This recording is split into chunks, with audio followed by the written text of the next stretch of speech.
frères et sœurs dans la foi, cette vidéo révélera une réalité impensable pour beaucoup. Il montrera comment la possession du livre le plus sacré pour les musulmans est devenue un crime dans certaines parties du monde.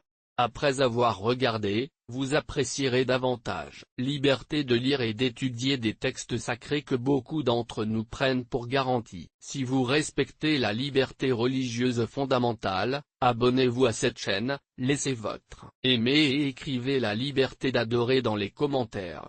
Nous parlerons de criminalisation de la possession du Coran et d'autres textes islamiques en Chine, et comment Ouïghurs les musulmans sont confrontés à la détention simplement pour avoir leurs écritures sacrées. La Chine a mis en œuvre des politiques qui font efficacement un crime à la maison, livre le plus sacré de l'islam. Et quelles sont les conséquences? Une communauté entière est obligée de abandonner le contact direct avec sa principale source d'orientation spirituelle, créant un vide religieux sans précédent. Alors, si vous croyez au droit fondamental de chaque personne pour posséder ses textes religieux, regardez cette vidéo jusqu'à la fin. Nous sommes en 2018. La Chine a intensifié ce qu'elle a appelé la campagne contre l'extrémisme religieux dans le Xinjiang.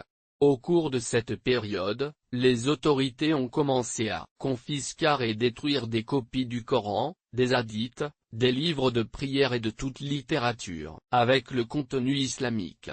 Des opérations maison par maison ont été effectuées pour chercher textes religieux cachés. Même des applications avec du contenu islamique dans les smartphones sont devenues suffisamment de preuves pour la détention. Des livres religieux qui avaient été passés par des générations comme des héritages familiaux ont été confisqués et détruits.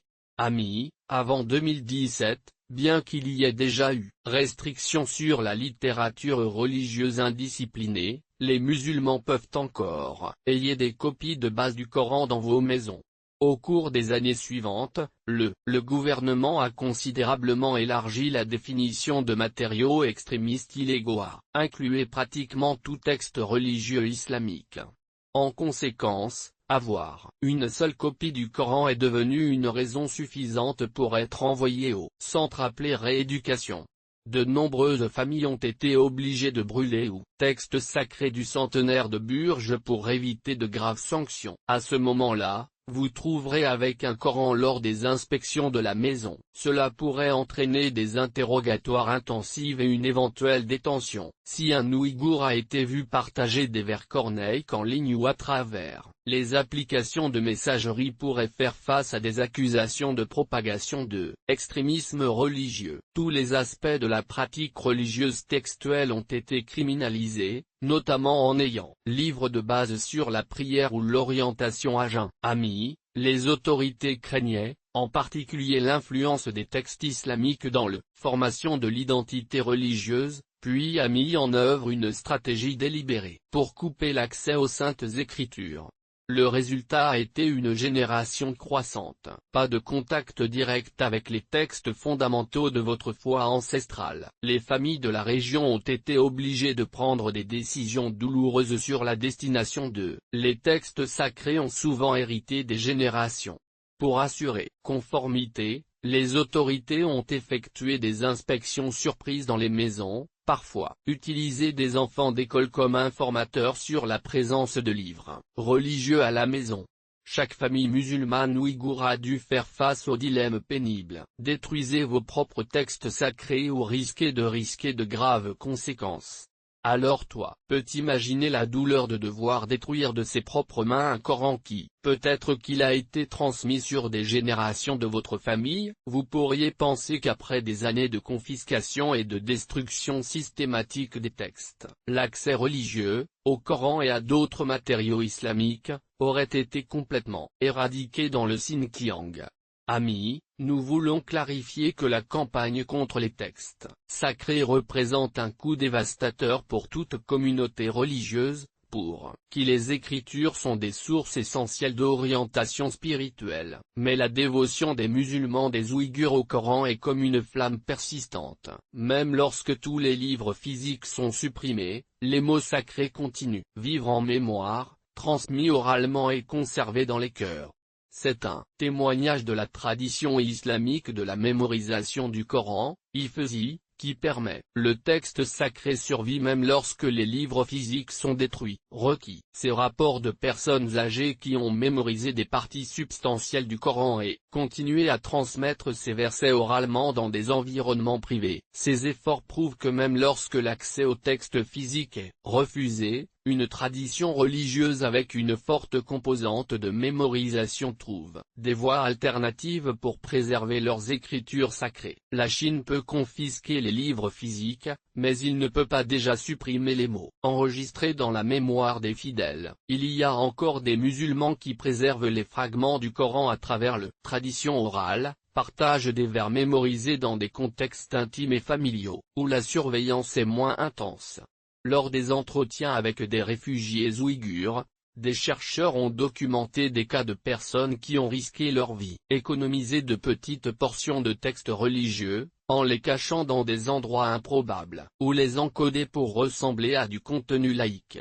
Spécialistes de la liberté religieuse confirment que la criminalisation de la possession de textes sacrés représente les violations les plus fondamentales du droit à la liberté religieuse, attaquant le sien. Noyau de la pratique spirituelle. Amis, dans une inspection documentée, les autorités ont confisqué plus de 100 000 copies du Coran et d'autres matériaux religieux dans une seule région du Xinjiang. Nous aimerions partager avec vous un témoignage personnel que nous croyons que illustrera l'impact humain de cette politique. Le Coran est certainement le trésor le plus précieux de la tradition islamique, considéré le mot littéral d'Allah révélé au prophète Muhammad.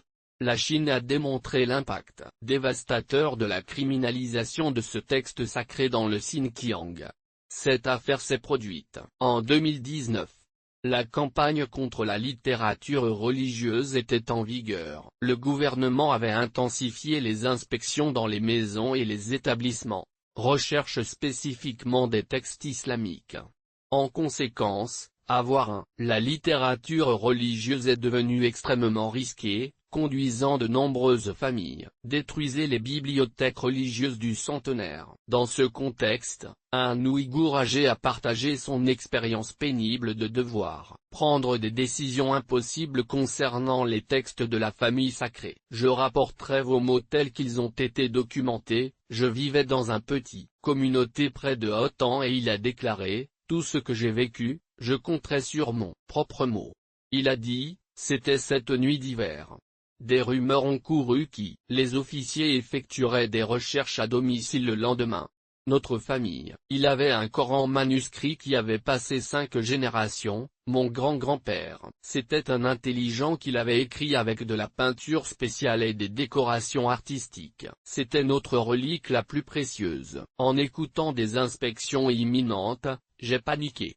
Nécessaire pour protéger cela, trésor familial, mais j'ai également dû assurer la sécurité de ma famille. Avec un cœur lourd, j'ai rassemblé mes enfants et petits-enfants. J'ai expliqué la situation et ensemble, nous avons pris la décision la plus douloureuse de nos vies. Nous avons passé toute la nuit, photographié discrètement chaque page du manuscrit, essayant de préserver numériquement ce que nous savions que nous perdrions probablement physiquement. Après, avec des larmes aux yeux et des prières sur les lèvres, nous brûlons le Coran du centenaire dans notre poêle, observant les pages sacrées devient des cendres. Les personnes âgées qui m'ont dit que cela n'avait pas d'alternative sûre. J'ai approché mon fils, plus âgé et demandé d'une voix embargo, faisons-nous la bonne chose, le Coran avec nos propres mains, que le vrai Coran est conservé dans nos cœurs. Il vaut mieux détruire le livre physique que de lui permettre d'être profané par ceux qui ne le respectent pas. Pourquoi cet acte était-il si traumatisant? Quand j'ai réfléchi plus profondément, j'ai réalisé la dimension du sacrifice. J'ai immédiatement compris que nous ne brûlions pas seulement papier et encre, mais un lien tangible avec nos ancêtres et notre tradition religieuse. Les personnes âgées ont rapporté qu'après avoir brûlé le manuscrit, son petit-fils de 12 ans, il a secrètement collecté certaines cendres et les a gardées dans un petit récipient, en disant, ces cendres sont sacrées, grand-père. Ils représentent notre sacrifice pour la foi. Personne dans la famille n'a réussi à dormir cette nuit-là. Après cet événement traumatisant, nous avons constaté que beaucoup d'autres membres de la communauté avaient fait face à des dilemmes similaires. Toutes les familles religieuses du quartier avaient des histoires similaires, livres enterrés dans des cimetières, pages cachées à l'intérieur des murs, textes démembrés et distribués entre les proches pour minimiser les risques. Personne n'a parlé ouvertement de ses pertes, car son propre combat pour la destruction des textes religieux pourrait être interprété comme un signe de l'extrémisme. Juste. Nous avons partagé les regards de compréhension en ce qui concerne le sujet indirectement.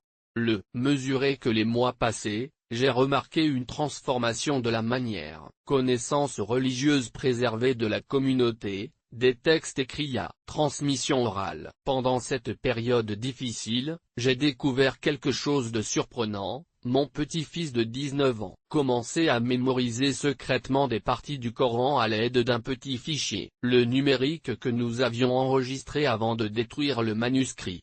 Il a étudié tard, nuit, avec des écouteurs, supprimant les fichiers après chaque session. J'ai été ému par sa détermination et je voulais savoir comment les autres jeunes gardaient connexion avec les textes religieux désormais inaccessibles. Un jour, lors d'une réunion au temps familier, j'ai observé plusieurs cousins partageant des versets discrètement mémorisés, en utilisant des jeux de mots apparemment innocents qui en fait, ils étaient mnémoniques pour les passages du Coran. J'ai été intrigué et j'ai demandé à un étudiant de neveu comme la génération younger répondait à l'absence de texte religieux. Il sourit subtilement, et il a dit, « Oncle, lorsque les livres sont interdits, nos esprits deviennent des bibliothèques. Nos ancêtres ont mémorisé le Coran bien avant l'existence de la presse. Revenons simplement à ces anciennes traditions. » J'ai alors demandé comment ces mémorisations pouvaient être exactes sans texte, référence. Il a expliqué, nous avons des systèmes de contrôle croisés entre différents mémorises. C'est ainsi que le Coran a été conservé au début de l'islam. Par l'accord entre plusieurs affûts, mémorise. Personne dans les autorités ne semblait comprendre que criminaliser de nombreux textes physiques renforce parfois la détermination de les préserver par des moyens alternatifs. La plupart des employés pensaient que saisir et détruire les livres physiques était assez pour éradiquer son contenu et son influence. Lorsqu'un texte est aussi central à l'identité d'un peuple que le Coran musulman, leur criminalisation ne conduit pas à l'abandon, mais à la sacralisation. Plus gros. Chaque vers mémorisé à risque devient doublement précieux. Chaque chirurgie, chapitre, préservé en mémoire est une forme de résistance. Avant, nous avions le luxe pour consulter le livre lorsque nous avons oublié quelque chose.